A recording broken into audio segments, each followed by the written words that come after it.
दूसरे लोग उन लोगन के अब गुड़ और बताना लगी।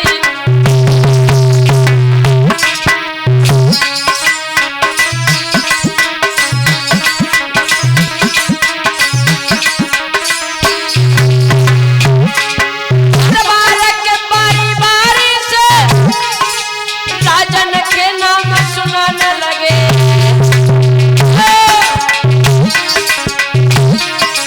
दूसरे लोग उन लोगन के अब गुड़ और बताने लगी।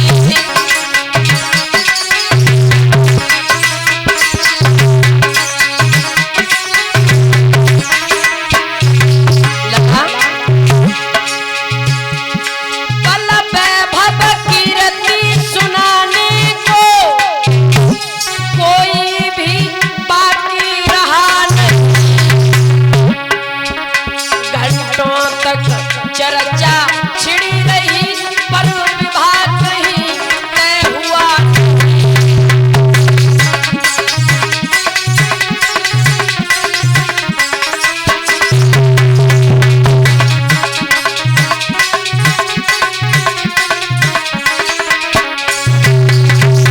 एक खड़ा हो गया, जवाब दिया, महाराज की जय हो।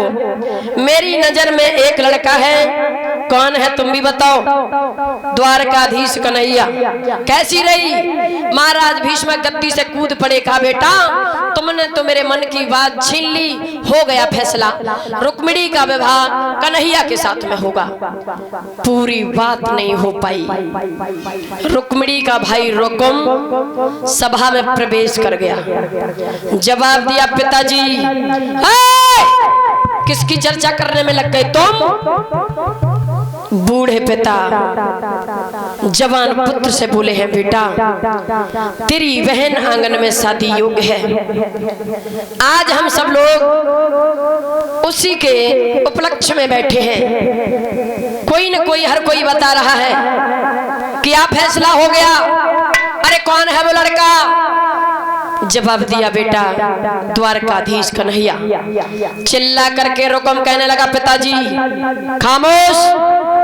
अगर दोबारा तुम्हारी जुबान पर द्वारकाधीश कन्हैया का नाम आया तो पिताजी तलवारें चल जाएंगी, बहन का विवाह नहीं होगा, मंडप के नीचे खून बहेगा, खून लहसों का अंबार लग जाएगा अगर द्वारकाधीश कन्हैया आएगा तो। महाराज भीष्म बोले, बेटा अगर तेरी नजर में कोई लड़का है तो तू बता। जवाब दिया पिताजी मेरी नजर में एक ही लड़का है, सुनो।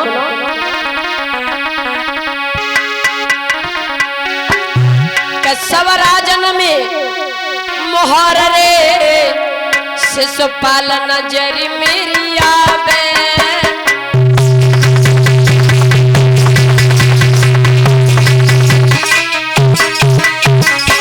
जवाब दिया पिताजी एक लड़का है, कोई गैर नहीं है, रिश्तेदार है, समाज में सम्मान मिलता है। अब वो हमारा रिश्तेदार है जिसके पास धन का बड़ा भंडार है, बड़ा पैसे वाला है और रिश्ते में हमारा साला है। सुनो, अरे सब राजन मोहर रे शिशुपाल नजर मेरी आवे।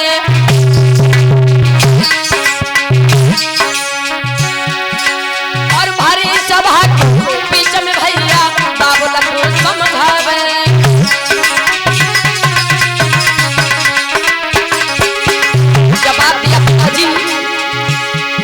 महाराज कनाए है बाजे सी तकदीर और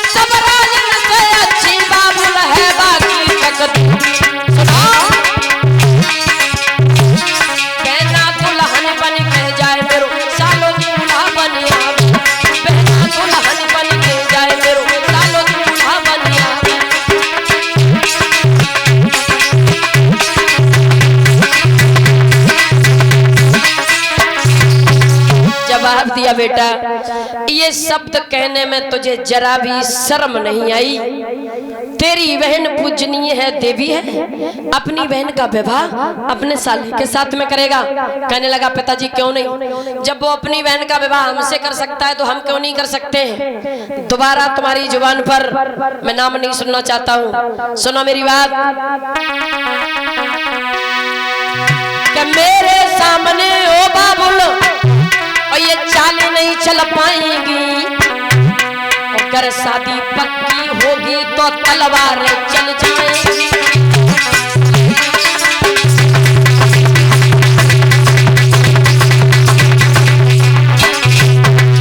जवाब दिया पिताजी, मेरे सामने ओ बाबुल चालें नहीं चल पाएंगी,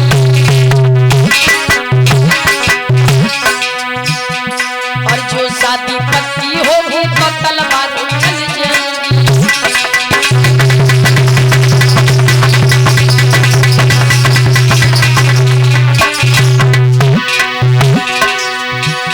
आहार भूल से भूल भई रे आंगन में, जो आवे वो मतलब और भूले समरिया ना भूले पश्चिम बहन नंदनी घाट।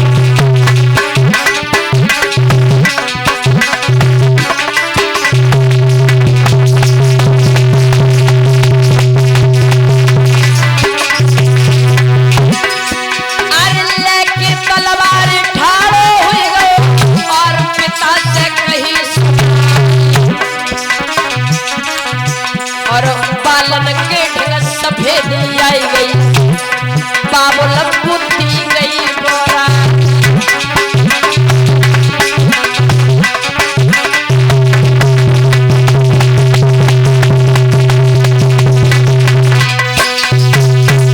हरी सभा के बीच में तलवार लेकर खड़ा हो गया, जवाब दिया पिताजी तुम पर बुढ़ापा है, तुम्हारी बुद्धि पर बुढ़ापा है, तुम्हारी बुद्धि काम नहीं कर रही है। बूढ़ा पिता जवान पुत्र के आगे कोई पेश नहीं गई। मैया घुटनों पर मुख रख करके पिताजी बैठ गए, रोने लगे। जवाब दिया बेटा, मेरे घर में 2-4 लड़कियां नहीं है,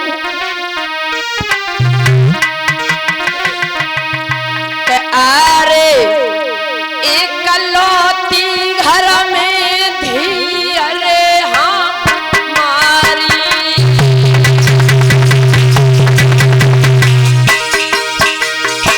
अरे एकलौती घर में बिटिया रे हमारी, और बड़े लाड़ प्यार से पाली।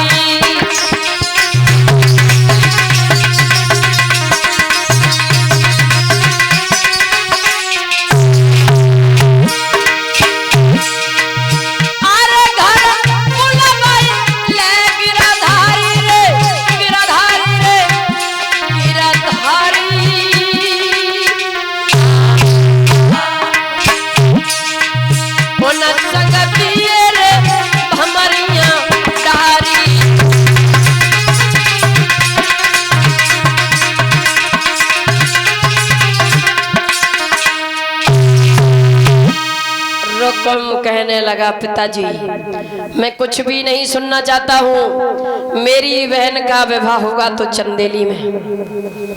कागज कलम लेकर के बैठ गया,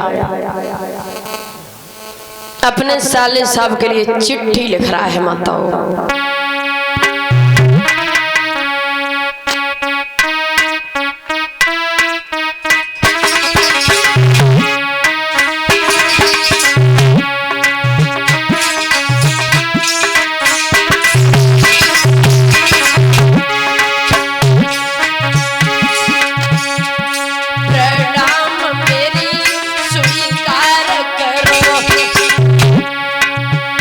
स्वीकार करो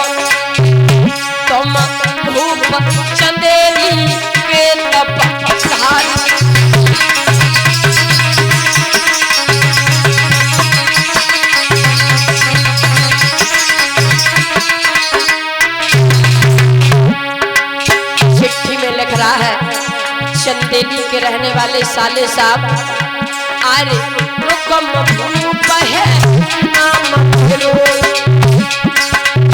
साले नाम मेरो, हम कुंदनपुर के हैं सरदारी।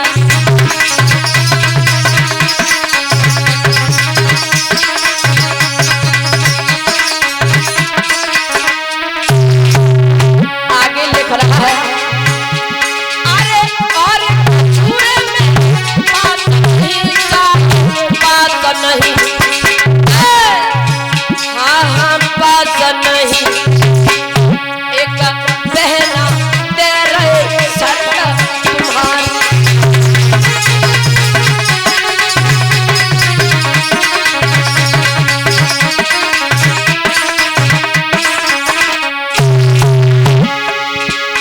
अरे होशियारी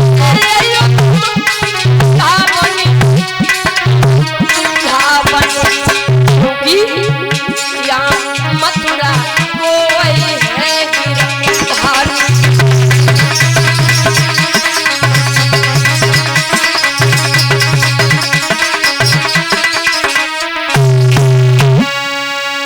चिट्ठी लिख करके पंडित जी को पकड़ा दी, कहा पंडित जी चले जाओ, चंदेली में हमारे साले साहब को चिट्ठी दे करके आओ। पंडित जी श्रोतागण भाई बहनों चले हैं। चिट्ठी को लेकर के जब चंदेली में पहुंचे, शिशुपाल की जहाँ सभा लगी है, दूर से आता हुआ देखा, कहा आओ पंडित जी आओ। कहाँ से आना हुआ? जवाब दिया मैं कुंदनपुर से आया हूँ। कुंदनपुर में तो हमारी रिश्तेदारी है और हमारे बहनोई को आप जानते होंगे, क्या नाम है? रुकम। पंडित जी बोले उन्होंने ही भेजा है। उन्होंने ही भेजा है? क्यों? क्योंकि उन्होंने चिट्ठी पठवाई है। चिट्ठी इसलिए पठवाई है कि वो अपनी बहन का विवाह तुमसे करना चाहते हैं। तुम्हारा क्या इरादा है? शिशुपाल गद्दी से कूद पड़ा। पंडित जी इरादा पूछ रहे हो? तैयार, एकदम तैयार। हमारे जैसे जीजा सबकाऊ मिले हैं? जीजा की बहन से शादी, बहन की नंदा से शादी, और तुम्हें ना पता है इतनी सुंदर है, अंधेरे में बैठा देव, इतनी गोरी है तो लाइट की जरूरत ना पड़े। इरादा पूछ रहे हो पंडित जी? याद रखना माताओं। शिशुपाल वहां से चला, महलों में पहुंच गया। भाभी झाड़ू लगा रही है। भाभी से जाकर कहा भाभी झाड़ू लगाना बंद करो। क्यों? मुझे दूल्हा बनाओ। भाभी हंसने लगी, पागल न कहूं तो शादी वाले आए, न लगन आई, सीधे सीधे दूल्हा बन के कहाँ जाओगे? जवाब दिया तो मैं नहीं पता है, मेरे बहनों साहब कितने अच्छे, चिट्ठी पठवाई है, अपनी बहन का विवाह हमसे करना चाहते हैं। भाभी बोली शिशुपाल तुम्हें ये बात कहने में जरा भी शर्म नहीं आई? ये शब्द तुम्हारे मुंह से शोभा नहीं देते, अशोभनीय है। बहन की ननद पूजनी होती है, देवी होती है। जवाब दिया ऐसी देवी देखी जाए तो सब कुआरे रह जाएं। भाभी मुझे दूल्हा बनाओ। उपदेश देने की जरूरत नहीं। और याद रखना मानता हूँ जिसकी मौत नजदीक आती है उससे अच्छी बात अच्छी नहीं लगती है। शिशुपाल भाभी से बोला चली जाओ, पड़ोस में लड़कियों को बुला करके लाओ, मुझे दूल्हा बनाओ। माता लड़कियां आ गई और शिशुपाल की उम्र बहुत तो है। लड़कियां शिशुपाल की भाभी से बोली अय्या बब्बा की तो बुढ़ापे पे कटी सो कटी हट्टियों बनाए, अब इनकी उम्र शादी की है। ये अगर शादी करने जाएंगे वहां लड़कियां गीत गाएंगी, साजन आए अतबुरे बैठे करम बिछाए, उम्र शादी की नहीं, तेरे ही करो तेरे ही। शिशुपाल वाला ये लड़की मुझे दूल्हा बना, तैयार कर। भैया भाभी दूल्हा बना रही है।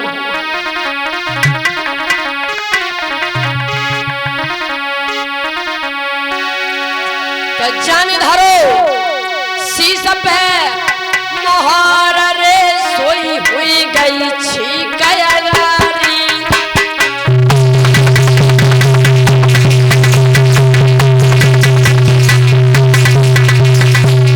गजब हो गया भाई। जैसे मोहर रखो। तो एक बिटिया ने छींक दो, असगुन शुरू हो गए। शिशुपाल चिल्ला के बोला, ये लड़की कब सुखाए के आई है?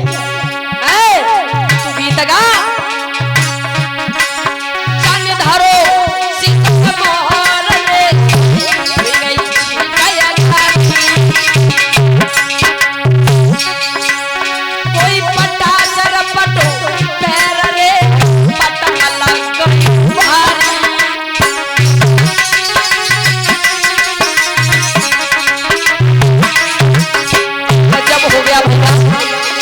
शुरू हो गए।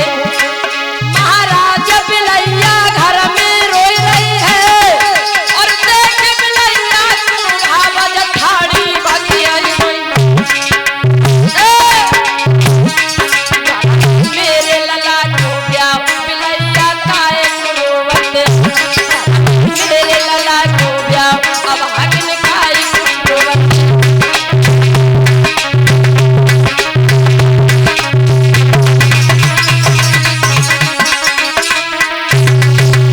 रखना भैया, असगुन शुरू हो गए मगर शिशुपाल नहीं मान रहा है। जवाब दिया, भाभी हम तैयार हो गए। क्या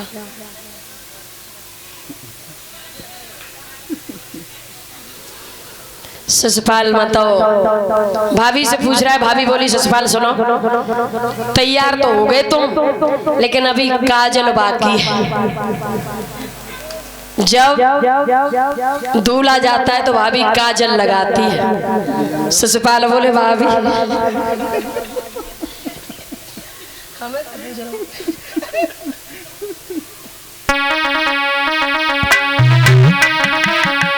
लला, भाभी काजल लगाने लगी। कैसे? के काजल लागी देन अब भूप के न दिखाए रो बट्टा शीशा और कछु ठाड़ी गाय रही की तरी मचाए बिटरिया ठट्टा।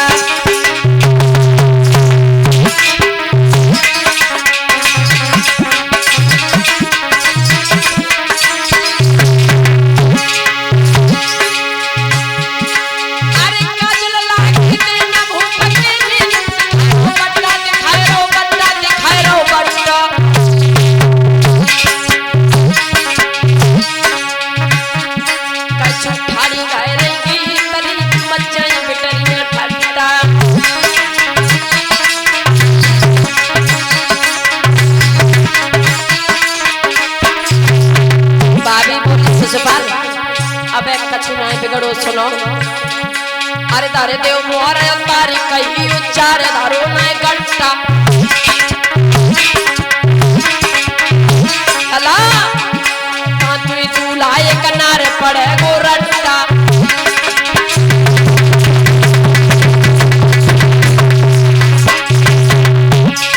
बोली, सुनो शिशुपाल, नए मिले पर बिटिया प्यारी है, जय है शान तुम्हारी है नहीं।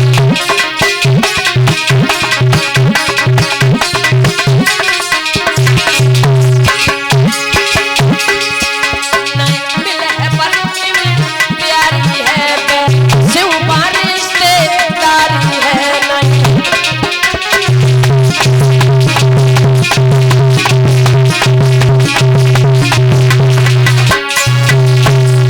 शिशुपाल माताओ तैयार हुआ, जाकर के अपने मौसी के लड़का दंतवक्र से कहा, भैया फौजें तैयार करवाओ, कुंदनपुर में मुझे बारात लेकर के जाना है।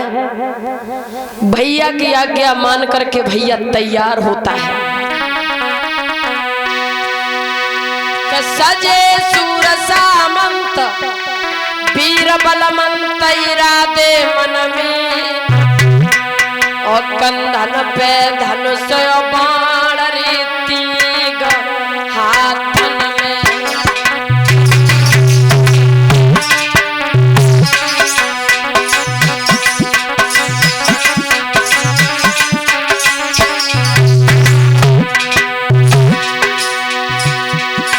अरे पाई इजाजत जब राजा की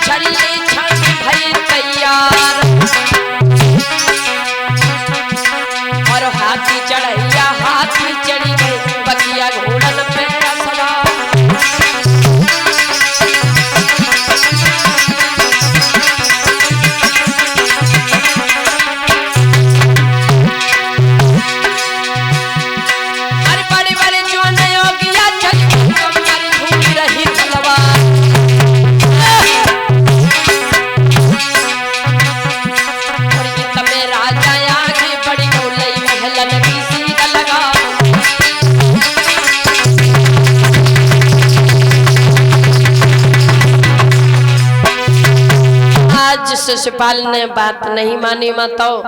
असगुन शुरू हो गए लेकिन शिशुपाल नहीं मान रहे हैं। और असगुन दादा कौन कौन से असगुन होते हैं?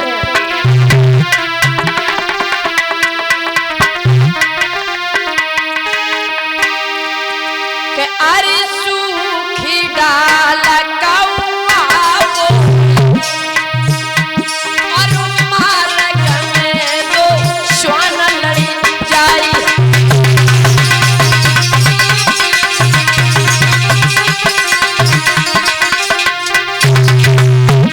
अगर सूखी डाल पर कौआ बोलता है तो समझ जाओ असगुन है।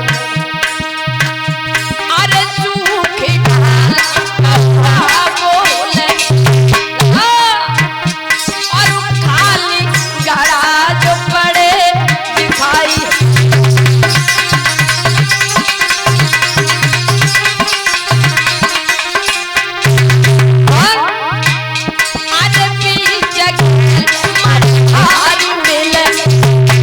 मर्दारी सर्प, अगर सर्प रास्ता काट जाए आगे कदम मत बढ़ाओ।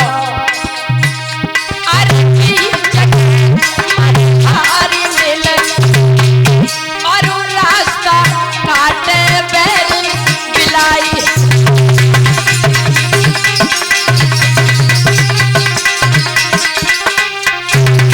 और कभी कभी देखा होगा जब बेटा बाहर जाता है नौकरी करने के लिए तो माताएं रोना शुरू कर देती हैं भैया।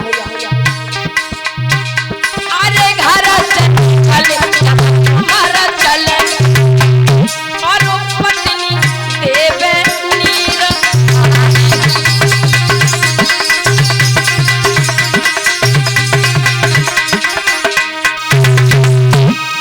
असगुन शुरू हो गए। शिशुपाल तैयार है। उधर भैया को खबर कर दी। भैया ने फौजों को साथ में लिया, घोड़ों पर सवार होकर के कुंदनपुर की सीध लगा ली। इधर जब शिशुपाल आगे बढ़ा है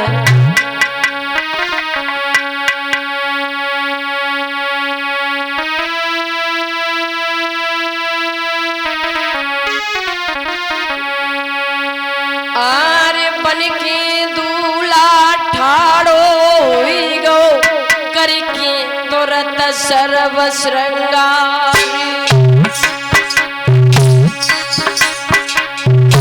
जैसे पैर धरो तो आगे को सम्मुख छीक कड़ा को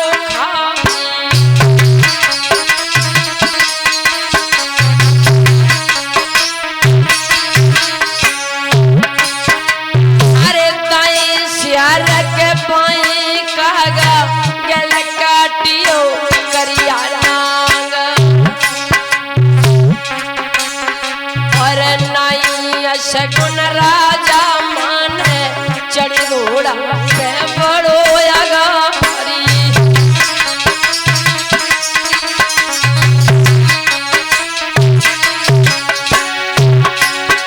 अरे बड़े बड़े जवान अगिया चले भई कमर झूम रही और बहुत दिन भयो भयो नहीं खेचे कुंदनपुर तलवारी।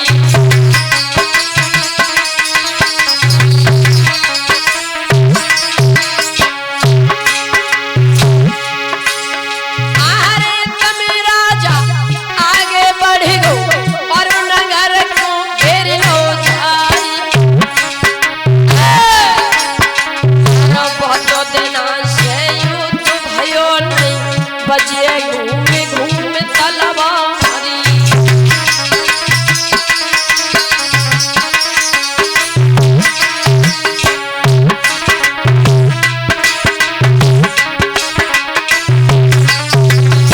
जब शिशुपाल अपनी फौजों को लेकर के पहुंच गया, नगर को चारों तरफ से घेर लिया। उधर रुक्मिणी को पता चला मेरे भैया ने अपने साले को बुलवा लिया है। रुक्मिणी आंगन में नाना भांति विलाप करने लगी रुक्मिणी भगवान की याद करके रोई है श्याम, हमने तो अपने जीने का लक्ष्य तुम्हें माना है, मेरा भैया मेरी शादी में दीवार बन गया है कन्हैया। जहां रुक्मिणी रो रही है, सामने देखा तो डाली पर पक्षी बैठा है। रुक्मिणी रो करके अपनी विनय सुनाने लगी।